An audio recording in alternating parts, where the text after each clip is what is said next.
let's hear something from Brunei. Thanks, I think. I won't tell you too much about forests in Brunei because that forms part of my talk eventually. But just a brief, is there anything in particular you would like to know? Because I can't...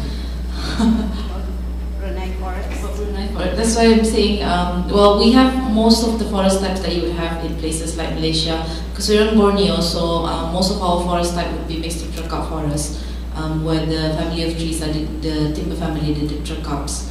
We have, one thing I noticed from the slide just now is Brunei is listed as having limestone forest.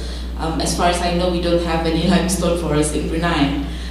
We do have peat swamp forest, which was not listed in the slideshow just now, and we have quite large amounts of peat swamp forest, and it's probably one of the least disturbed, if not the most undisturbed peat swamp forest currently in the world, because a lot of the forests in the rest of Borneo are fairly disturbed, the peat swamp forest.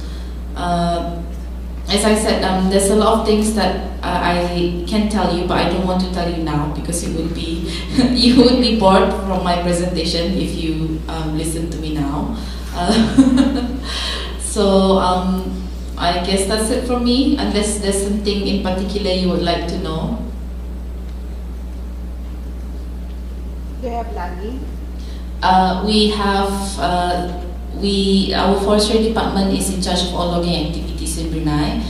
We have logging concessions, but no logging licenses have been, no new licenses have been issued, so they have fairly strictly controlled logging in Brunei. Our forests, our timber is also similar to Vietnam, I think just now. We don't export our timber, so everything is for domestic only market. We do have a lot of problem with illegal logging though, especially close to the border with Sarawak area. Thank you. Myanmar.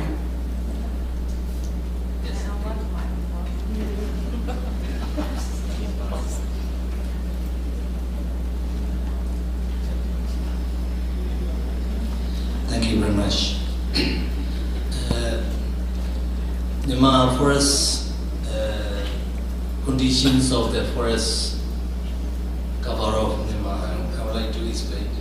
Total area of Myanmar is 677,000 kilometers squares, and about more than 47% of the total land area is covered with the forest. And we have a wide range of topography, temperature, and rainfall. So we have richness of biodiversity because of diverse ecosystem and different elevation from sea level to high mountains. So in Myanmar, we can see types of the biodiversity in Myanmar. We can see 6 types of biodiversity. And first, mountain biodiversity. Second, forest biodiversity.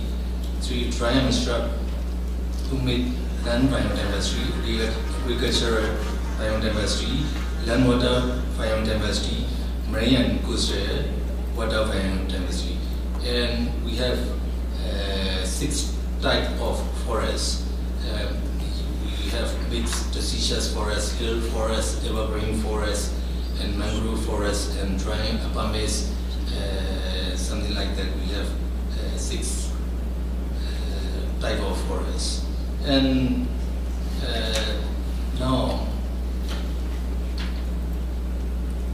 in Myanmar, there are 137 number of species are globally threatened species, and some endemic species are very important, and they are non-facing with like an endangered species.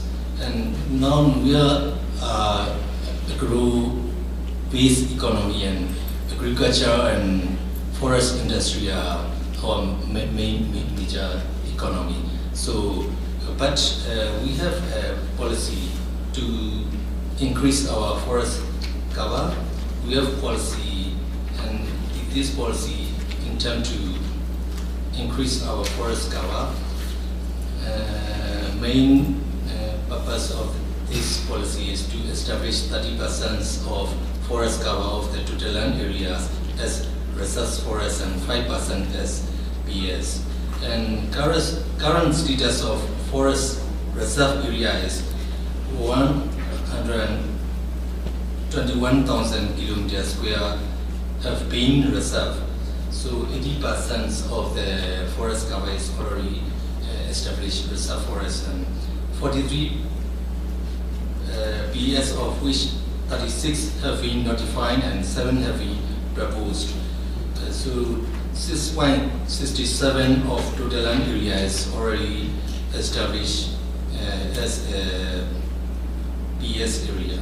So thank you very much.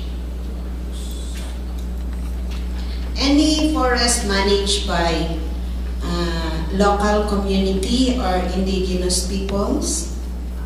Any example from the group?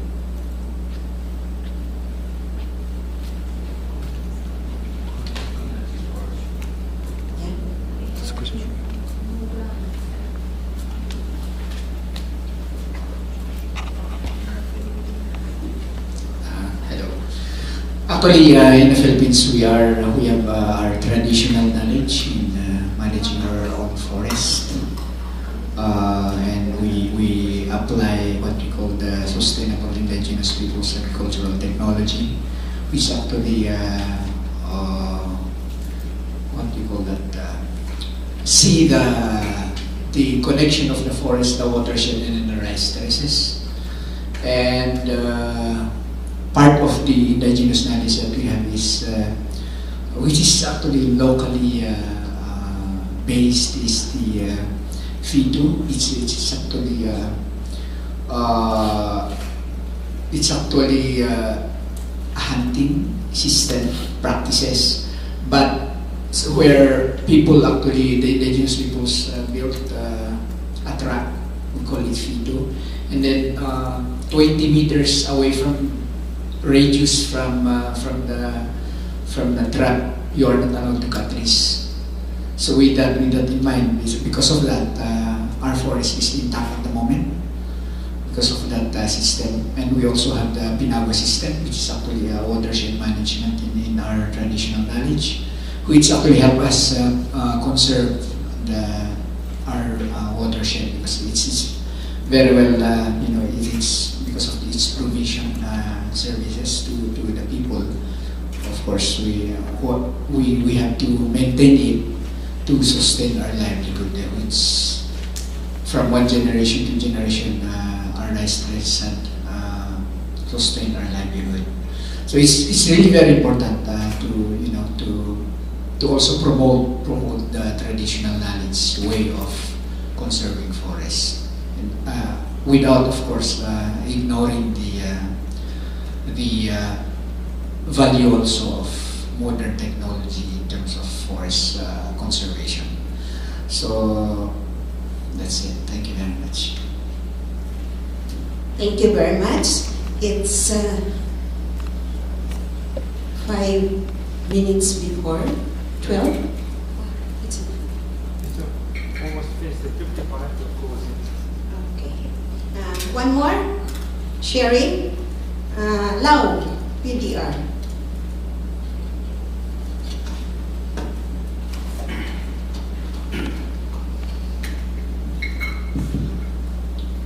Thank you very much.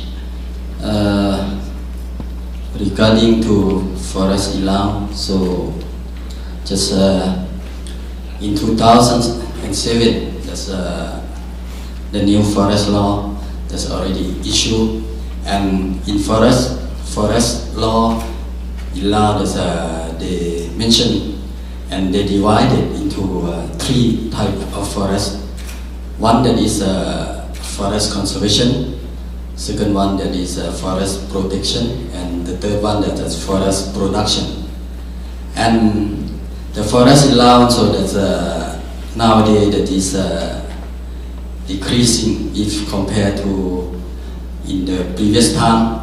And we got that strategy, that's a forest strategy 2020. That's, we try to increase the forest area or forest cover up to 70%. But now we got only 41%. So it is big work for forester in Lao PDR. And we also, that's, you see, in different area, so that's, they have their own management.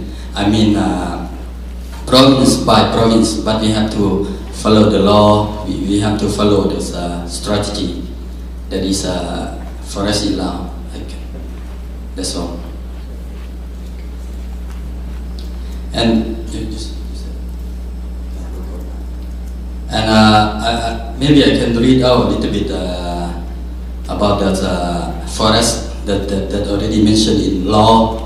That is, forest is a precious natural resource of the nation, and its specific ecology consists of biodiversity, water resources, and forest land, which varies tree species growing naturally or planted in the area of protection forest, conservation forest, and production forest that is mentioned in our forest law.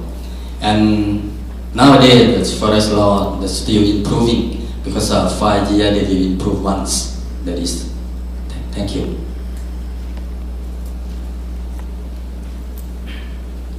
Thank you very much for sharing.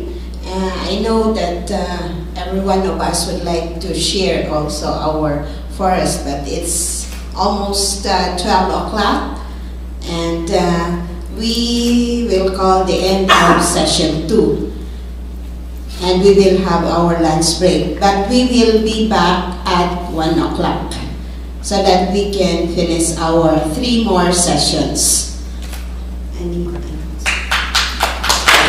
Dr. Monica. We would like to close the opening sessions. So actually we would like to move to other restaurant, some Korean restaurant. So we prepare already. So because the time is very strict, maybe fixed already from 12 to 1 o'clock. So let's move together with us over there and come back until 1 p.m. Thank you very much.